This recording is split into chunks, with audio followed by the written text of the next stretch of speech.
an actual Bradley fighting vehicle that was in service in Iraq in 2004.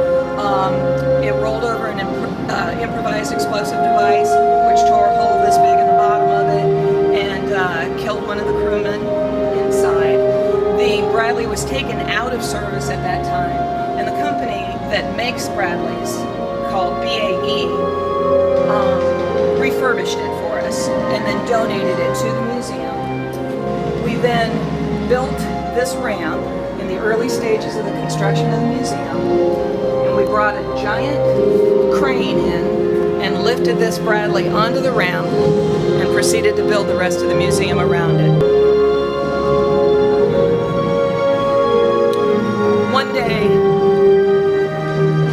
a volunteer saw a young man sitting inside the back of the Bradley, and obviously we discourage visitors from crossing over the railings and touching any of the exhibits, but the volunteer could see that this young man was moved by the exhibit.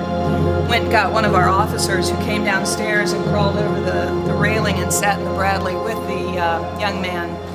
Turned out the young man had been in this very vehicle when it was hit by the IED.